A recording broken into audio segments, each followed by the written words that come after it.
chez une amie, quand j'étais, et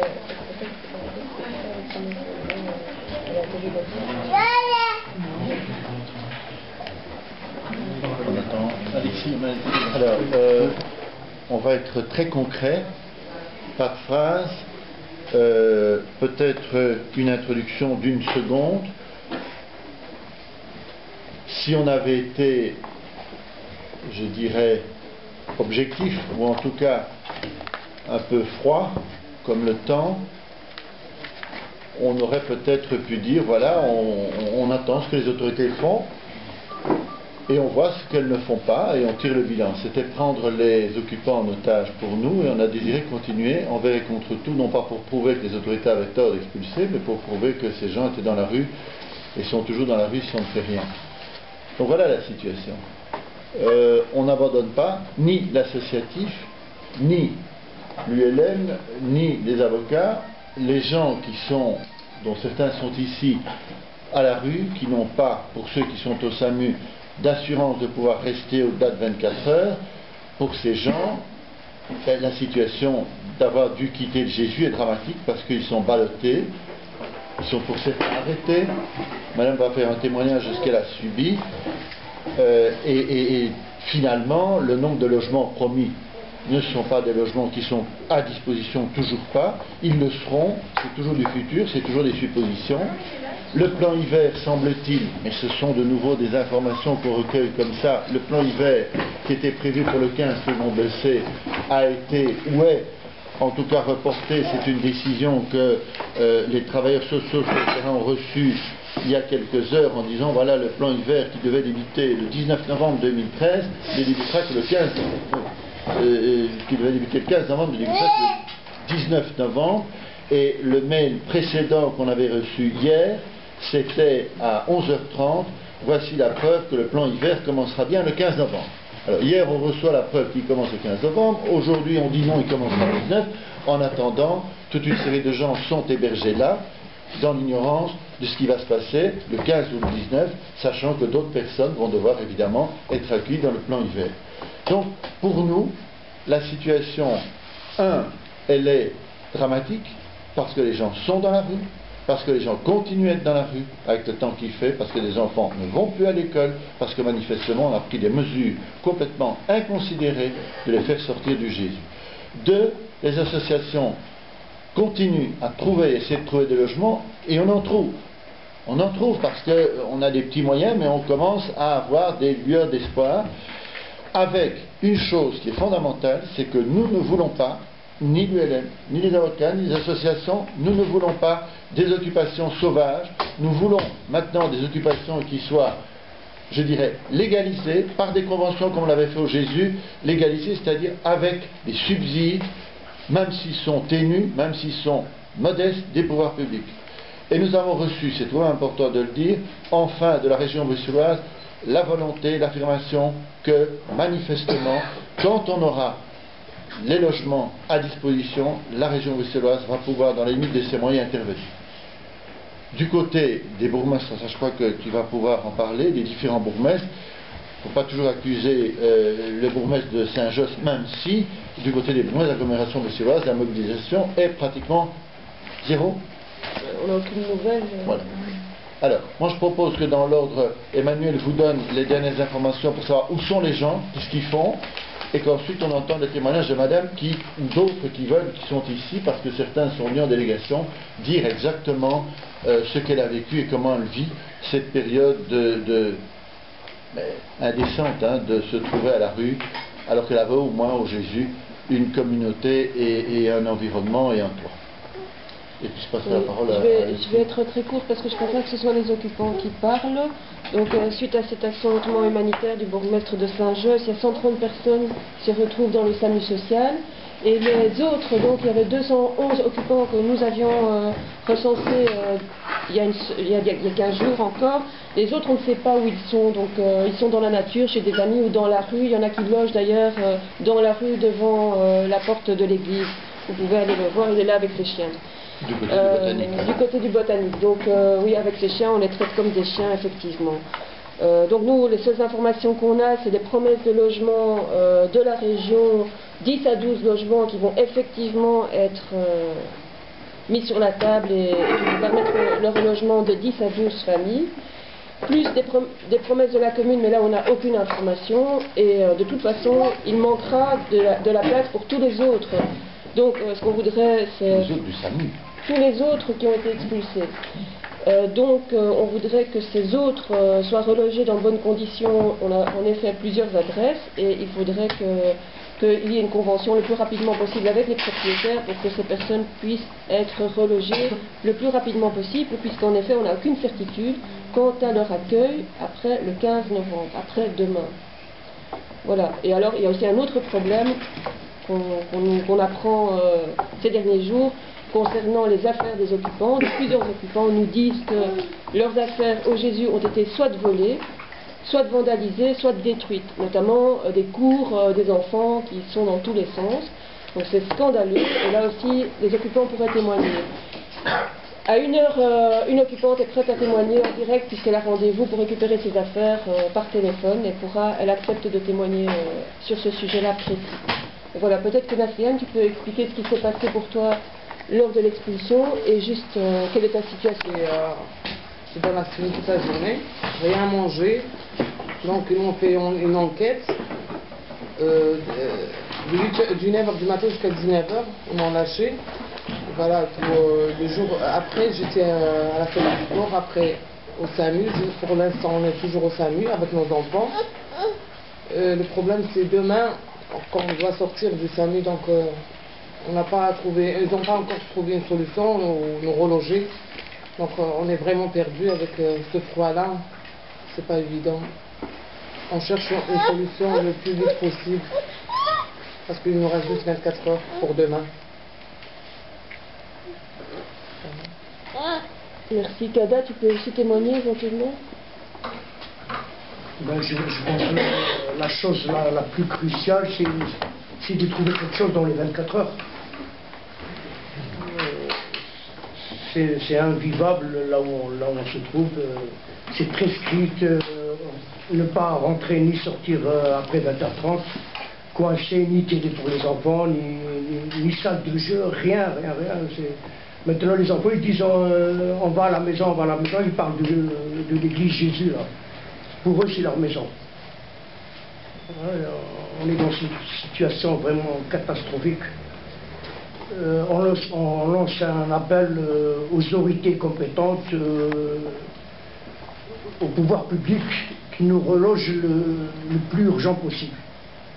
Tu peux expliquer les conditions de vie au sein du SAMU social, les mesures, la nourriture et comment les gens vous traitent? Franchement, la nourriture, on ne la mange pas, on prend des sandwichs dehors. Pour ne pas avoir faim, pas pour avoir des forces, mais pour avoir faim. Les horaires sont très stricts. À partir de 23h, il ne faut pas parler, il ne faut pas bouger, chacun rejoint ses chambres. Bon, nous, plus ou moins on supporte, mais c'est les enfants surtout qui ils sont perdus. Ni télé, ni salle de jeu, ni rien. Voilà. Il paraît qu'il y a aussi les vrais sans-abri là-bas qui sont malades, sous Oui. Ah oui.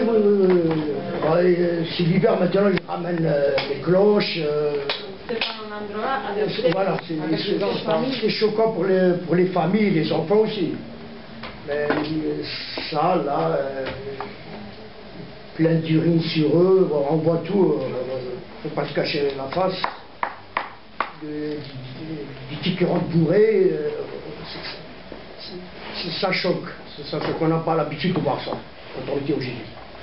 Voilà. Mais encore une fois, il ne s'agit pas d'incriminer les travailleurs du SAMU, hein. C'est pas ça dont il est question, loin de là. Mais c'est la manière dont on met les gens dans cette situation. Alors Alexis? Très brièvement, on est 10 jours après cette expulsion de lundi dernier.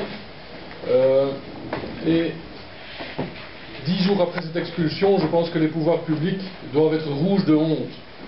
À double titre. D'abord, sur l'expulsion proprement dite, le bourgmestre de Saint-Josse qui pensait avoir raison seul contre tout le monde.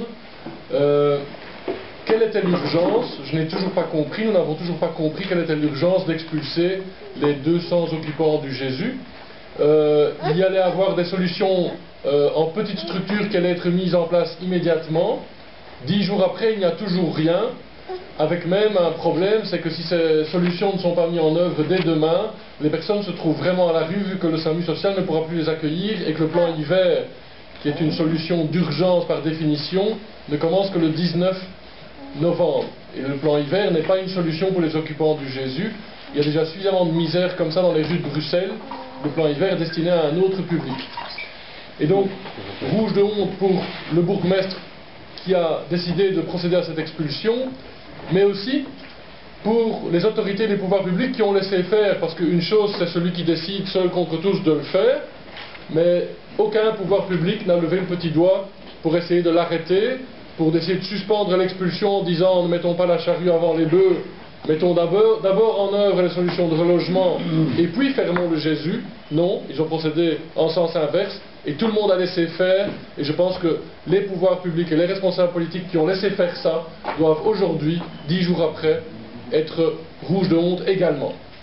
Et deuxièmement, les pouvoirs publics sont en tort parce qu'ils ont laissé sombrer le Jésus. Aujourd'hui, on entend un secrétaire d'État au logement bien intentionné qui dit « Je suis prêt à soutenir une occupation précaire d'un immeuble vide si le propriétaire est d'accord, la région va s'investir au niveau du gouvernement, etc. pour soutenir une occupation précaire d'un bâtiment avec une convention d'occupation avec le propriétaire. » Mais diable, c'était ce qui était possible au Jésus. Il y avait une convention d'occupation précaire, il y avait un propriétaire qui était d'accord qu'on occupe son bien jusqu'au 30 septembre 2014, donc encore quasiment un an, et aujourd'hui on va réinventer l'eau chaude en disant eh bien, dans ces conditions-là, vous pouvez compter sur l'appui des pouvoirs publics. Je suis désolé d'utiliser des termes assez durs, mais c'est se foutre du monde de dire ça aujourd'hui, alors que c'était possible au Jésus, moyennant des efforts évidemment, parce que nous ne faisons pas d'angélisme, il y avait des problèmes au Jésus, le secteur associatif a tiré la sonnette d'alarme bien à temps en demandant l'aide des pouvoirs publics. Cette aide n'est jamais venue et on a pris prétexte de difficultés pour expulser tout le monde. Alors que si on avait apporté l'aide en temps voulu, c'était un projet pilote qui pouvait continuer jusqu'à ce que les travaux commencent dans ce complexe destiné à devenir un hôtel. Parce que ça remet au centre du débat la question du logement et que font les autorités publiques par rapport à cette problématique de bâtiments vides et d'un autre côté des personnes mal logées. Comment les pouvoirs publics d'année en année, d'hiver en hiver, n'arrivent pas à solution cette équation bâtiments vides, personnes mal logées ou personnes sans logement. Et des milliers de mètres carrés restent désespérément vides alors qu'il y avait des solutions. Et donc c'est la deuxième raison pourquoi les autorités publiques doivent aujourd'hui, 10 jours après cette catastrophe, ce drame de l'expulsion du Jésus auquel on est plusieurs à avoir assisté, avec la violence physique et psychique que ça a entraîné, avec des agents qui étaient venus, des agents de police qui étaient venus, même de loin, d'Anvers par exemple, visiblement pour en découdre. Ils avaient dû être préparés à déloger une bande de drogués, un réseau de prostitution, sinon ils ne se seraient pas présentés comme ça le lundi matin à 6 h du matin. J'en suis encore scandalisé quand j'en parle. Ça n'aurait pas été ce n'était pas nécessaire. On a dit à l'époque, cette expulsion est inutile. Et bien 10 jours après, le constat dramatique est toujours là. Cette expulsion était inutile. Il y a autre chose aussi assez troublante. J'ai lu un article avant-hier, j'ai encore le journal du SAMU, c'était dans le métro, juste un petit article, et ils se sont entendus avec un contrat de 6 ans pour le rez-de-chaussée qui va être occupé par la commune. Oui. Est-ce que c'est exact? Alors qu'est-ce que ça veut dire ça? Donc il n'y aura pas de construction d'hôtel. Si le rez-de-chaussée est occupé pendant 6 ans par la commune, qu'est-ce que ça veut dire? Là, il faut mettre ça très très au clair. Je peux compléter ce qu'a dit monsieur, effectivement. Donc les informations qui circulent sur la toile, mais pas que sur la toile, c'est que la commune, avec le propriétaire, ce qui pour nous s'apparente, dans le meilleur des cas, au droit de gestion publique, donc la mainmise de la commune sur un bâtiment qui il y a peu était considéré comme insalubre et inhabitable, avec un partenaire privé qui il y a quelque temps était reconnu par la commune comme étant quelqu'un d'infréquentable. Je constate aujourd'hui que ce propriétaire est redevenu fréquentable pour la commune. Comme l'a dit monsieur, effectivement, on a remplacé des habitants et des enfants par, et je vous le dis, apparemment ce serait même les gardiens de la paix qui seraient installés là-bas, avec également tout un service, on nous parle d'entreposage de sel ou autre. Je pense qu'effectivement l'urgence avec laquelle la commune a précipité l'expulsion des habitants n'était pas nécessaire, et moi je reviens sur une autre question plus fondamentale que je pose ici aux avocats, c'est qu'en fait le gouvernement, le Conseil d'État espagnol a condamné récemment une violation de l'article 36 des lois européennes qui précise très clairement que dans le cas d'une expulsion, il faut prévoir un relogement et, circonstance aggravante, il y avait des enfants.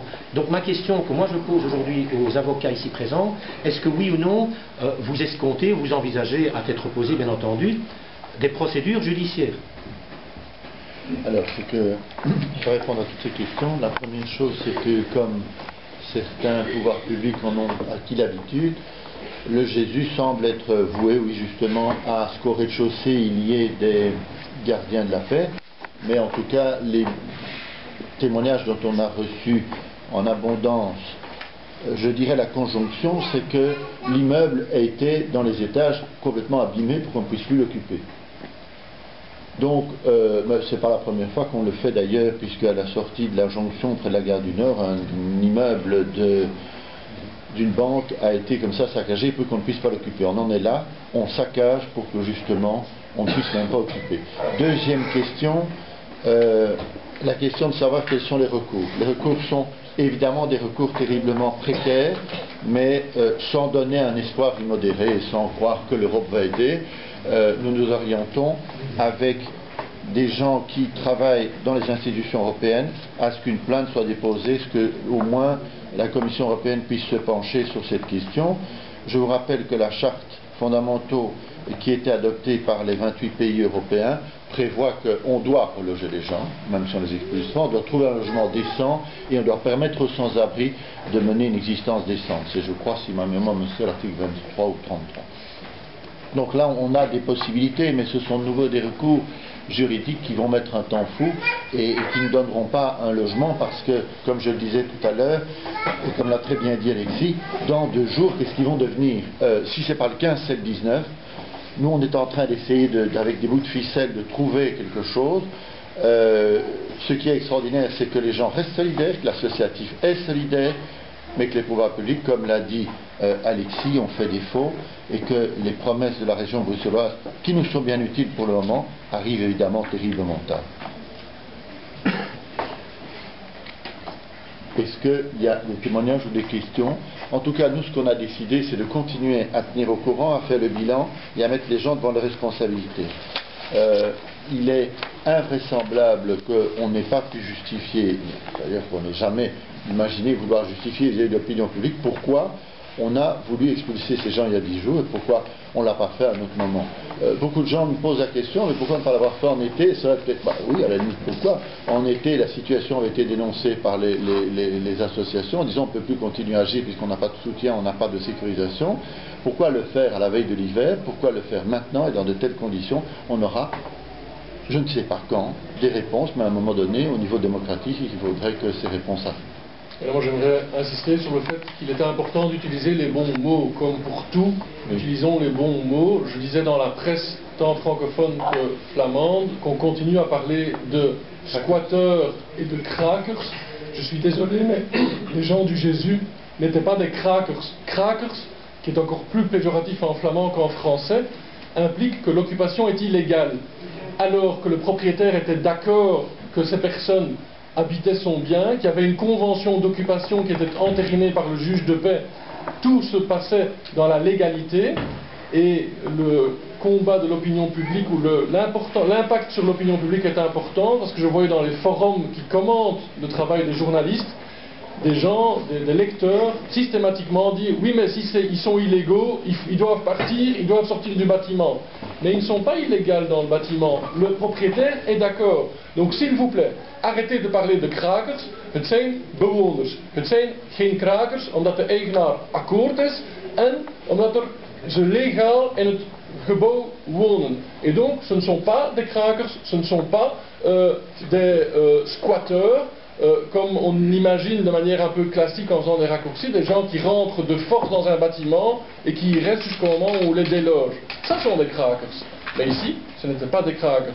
Alors, tant vis-à-vis de l'opinion publique que vis-à-vis du politique, je crois que c'est important et responsable d'utiliser le bon mot.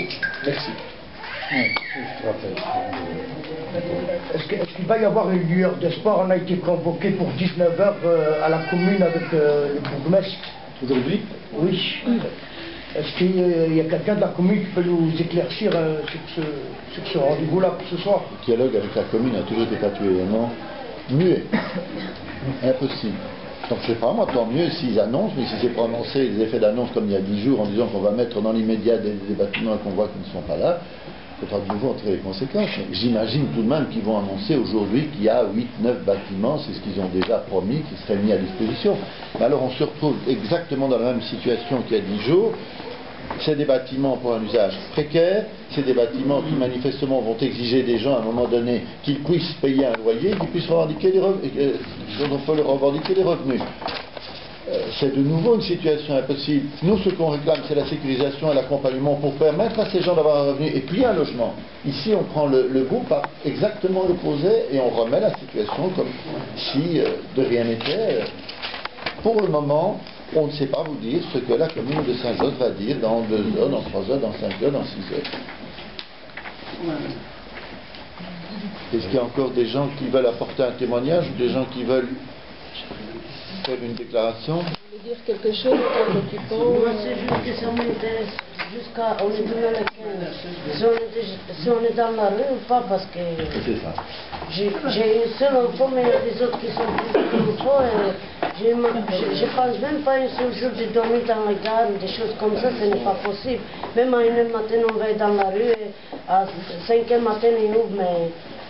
Voilà. Ça risque même qu'il peut m'enlever ma fille et qu'il va entrer dans les pouponnières ou des choses comme ça.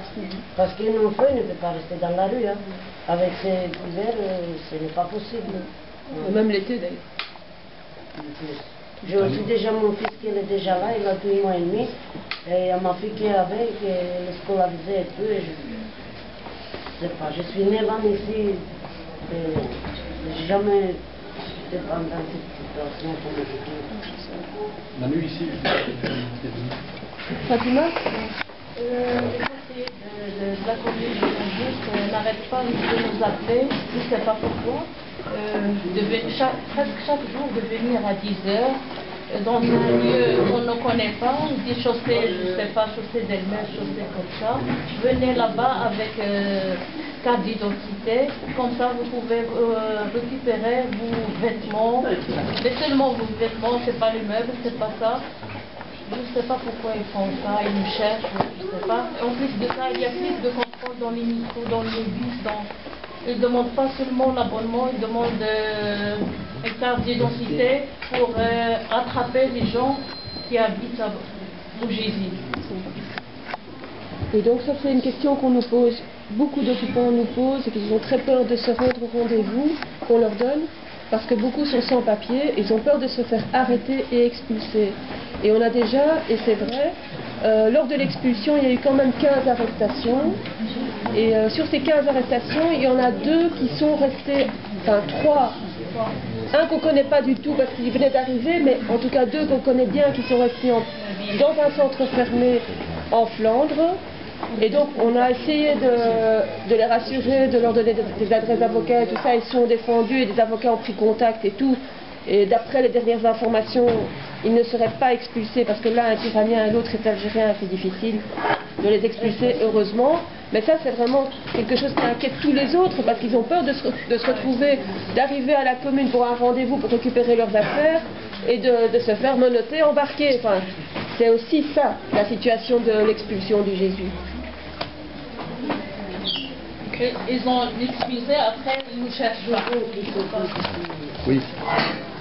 des informations sur les logements promis par la Hier du CPAS, il faut bien voir l'origine de l'information. Donc l'information provient d'une conseillère du CPAS de Saint-Josse. Donc il m'a dit qu'en fait les logements qui étaient proposés pour les gens, ce sont des logements qui appartiennent au CPAS. Donc ce n'est pas des logements de la commune. Et le CPAS mettait ces logements en location à des prix, disons, habituels, le mettait en location pour avoir une source de revenus supplémentaire qui leur permet, parfois quand il y a un peu des situations d'urgence, qui ne peuvent pas débloquer tout de suite les fonds, ça leur permet, il me citait le cas par exemple, une famille qui allait être expulsée parce qu'elle avait des retards de paiement de 5 000 €, ben, ils ont pris dans cette caisse et ils ont payé les 5 000 €. Bon, payé avec... Ils espèrent que ce sera remboursé, ça ne sera sans doute jamais, mais bon. Mais en tout cas, les revenus de ces logements servaient à ce genre d'intervention. Hein. Et donc les 8 logements prévus par le bourgmestre proviennent du CPAS, du en CPAS, effet. moi, d'après ce que m'a dit la conseillère communale, du CPAS. Vous avez parlé du CPAS, du coup pour le CPAS, et c'est vrai que c'est un argument qui nous a souvent ressorti, que je comprends parfaitement, notamment quand on demandait un tarif social pour les occupants qui sont sans revenus. Le CPAS disait on ne peut pas accorder de tarif social parce qu'ils sont sans revenus, ils ne sont pas dans la règle, ils ne sont pas dans les critères légaux pour obtenir une aide sociale. Donc on n'a même pas pu leur accorder un tarif social. Le CPAS de Saint-Josse se plaignait aussi de ne pas avoir beaucoup d'argent, vu que c'est la commune la plus pauvre. On comprend parfaitement. Mais il faut savoir que l'argent existe, il faut le trouver ailleurs. Par exemple, Maggie Debloc qui a rendu 92 millions, on a aussi appris 2 fois 92 millions paraît-il, dans le cadre de la politique d'asile et de pauvreté. Donc l'argent existe. Et il faudra peut-être mieux le répartir, peut-être au CPAS aussi, pour soutenir les CPAS dans leur rôle d'aider les gens qui sont dans l'extrême pauvreté ou dans la pauvreté tout court. Par rapport au CPAS, une autre information. Donc le CPAS de Saint-Josse attribuait l'aide médicale urgente à pas mal de gens qui étaient au Jésus. Et alors ils ont décidé, même si les gens ne sont plus au Jésus, de continuer à leur attribuer l'aide médicale urgente. Il y a une dame qui n'est pas tout à fait d'accord à côté de vous. Non, mais ça c'est pas tout à fait vrai. On avait quelques cas, je peux le dire. Donc, on avait quelques cas quand l'aide médicale d'urgence était attribuée, mais à partir de février 2013, je pense, c'était fini pour tout le monde. Même pour les enfants, pour tout le monde. C'est une conseillère du CPAS qui m'a dit ça. Juste un complément d'information pour le CPAS de Saint-Josse, c'est très important ce que monsieur a dit. En fait, je vais juste rectifier le tir. Je suis conseiller communal. Le CPS vient de rétribuer à la commune de Saint-Josse 1 400 000. Ça veut dire tout compte fait, il gère très très bien. Et 2, il y a 3 logements, j'ai la liste, je l'ai reçu d'un conseiller CPS, il y a 3 logements disponibles. Donc en fait, le CPS a les moyens de ses ambitions. Voilà. Donc moi je propose qu'on continue à vous tenir au courant. C'est-à-dire qu'on ne va pas lâcher, on le sait, on va rester solidaires. Les habitants, lors d'une réunion il y a 2 jours, l'ont encore demandé. Ceux qui sont au SAMU, ceux qui sont à la rue, pour ceux qu'on peut encore trouver, parce qu'il y en a qui évidemment disparaissent, on va rester solidaires pour trouver des solutions acceptables et durables, décentes, avec l'associatif. Le mot d'ordre, c'est, comme on l'a eu au moment de l'expulsion, pas de violence. Vous imaginez ce que cela aurait été si on n'avait pas pendant 3 jours appelé à la non-violence avec le déchaînement qu'il aurait pu y avoir lundi dernier. Ce qui est pour nous fondamental, c'est qu'on reloge, c'est qu'on trouve des solutions, qu'on ne prenne pas les gens en otage et qu'on vous tienne au courant pour que les promesses, déjà très très petites, très ténues, soient au moins tenues. Alors, nous allons avoir des réunions avec l'associatif encore maintenant, immédiatement après, on vous tiendra au courant. Au niveau de cet hiver, de cette saison hiver qui approche, demain ou le 19, il faudra qu'on ait des solutions.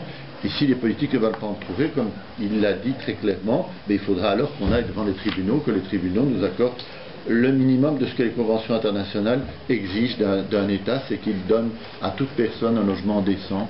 Et la manière pour les enfants de se trouver avec leurs parents non pas séparés est aussi un critère qu'on va devoir tenir en compte, notamment quand on brandit des menaces de dire si vous êtes dans la rue, on vous enlève votre enfant. C'est pas elle qui a voulu être dans la rue. Est-ce que vous serez là ce soir pour la réunion de 19h? Moi, on ne m'a pas convié. Moi, vous savez, à la commune de Saint-Josse, quand on a été, c'était pour nous entendre dire qu'on n'arrêterait pas l'expulsion, ce qu'on vous a dit. Je ne vois pas ce que je vais faire si je ne suis pas invité pour aller dire quoi. On va d'abord en plus me dire que je ne suis pas bienvenu. Non. S'ils veulent nous voir, on est là et on est toujours disponible. Et vous, madame? Je ne crois pas que je serai accepté non plus. Mais donc d'autres personnes diront, nous ferons le rapport de ce qui s'est dit. Voilà. On vous tiendra au courant si Sans faute. ils vont dire. Maître, s'il te plaît, mais si demain le SAMU c'est fini, on doit sortir, on doit y aller où? Parce que c'est demain le 15. Moi personnellement, en mon nom propre personnel, je vous donne les adresses des bâtiments vides sans problème pour que vous y alliez. Et ce serait dommage parce que ça risque de mal se terminer. Mais voilà, ce serait beaucoup mieux qu'on ait l'autorisation de les occuper rapidement et en attendant que ça s'organise, que vous puissiez rester au SAMU social. Mais ça prend du temps quand même. Pas pour 24 heures pour organiser tout ça. C'est pour ça qu'il faut que vous soyez hébergés en attendant qu'on puisse mettre en route ces solutions-là. Dans le calme, de manière organisée et de manière à ce que ce soit pour une longue durée, pas pour 3 jours. Parce que je ne sais pas comment vont réagir les propriétaires. Je crois que rester sur cette question, c'est l'absurdité de la situation. Qu'est-ce que vous allez faire demain? Nous, on essaiera de trouver des solutions, même jusque demain, mais il y a 2 jours, on essaie déjà d'en trouver, on en trouve. Et puis alors, il y a une solution qui ne va pas parce que le propriétaire ne sera pas d'accord, parce que ceci, parce que ça. Il faudra finir par trouver, mais en attendant, de grâce, que les gens restent là où ils ont un toit, et ceux qui n'en ont pas en acquièrent. Mais c'est des vœux. On est en train de faire des vœux. Monsieur, Je voulais dire que la décision d'expulsion, c'est une décision du bourgmestre, ce n'est pas une décision du collège. On est d'accord. Et donc, moi, je crois qu'il faudrait interpeller les différents partis politiques de Saint-Josse qui, jusque maintenant, ne disent rien. C'est silence radio complet des partis de la majorité comme des partis de l'opposition. Je trouve quand même que ce n'est pas très normal. Que ça vaudrait la peine de les interpeller, de leur dire, bon, vous, comment est-ce que vous Ce sera fait le 25, le 25 novembre prochain, puisqu'il y a un conseil communal. Et faites confiance à l'opposition, quelle qu'elle soit, pour interpeller vaillamment et ardemment, pour savoir effectivement quel était le bien fondé. Je ne suis pas seul, je ne voudrais pas prendre notre mais je trouve que les partis politiques auraient dû réagir plus tôt et au moins faire un communiqué. Vous avez parlé du collège à Saint-Jean. Moi, je vais ici en Belgique, 18 ans sans papier. Vous avez dit que c'est le Bertillus, c'est lui qui est le responsable de l'expulsion. Ouais. Moi, à cause que je vis ici 18 ans, j'ai vécu 18 ans ici, je ne pense pas que c'est le Bertillus que celui de responsable. C'est lui qui a pris la décision, c'est pas une décision. J'ai une question pour vous. Quel est votre langue maternelle? Moi, c'est le français. On ne va pas commencer des discussions entre soi. Je propose qu'on termine cette conférence en vous disant que dès qu'il y a des nouvelles, on vous en donne. Et que la meilleure manière de rester solidaire, c'est justement d'être à l'écoute de ces bâtiments qui sont vides, de les renseigner aux associations. Les associations, je vous le rappelle, comme Médecins du Monde, comme la Ligue, comme la Fébule, comme l'ULM, sont là pour recueillir toutes les informations. On n'est pas tout seul dans le domaine associatif, même si on se sent vachement déserté par le domaine politique. Voilà, je vous remercie d'être venu.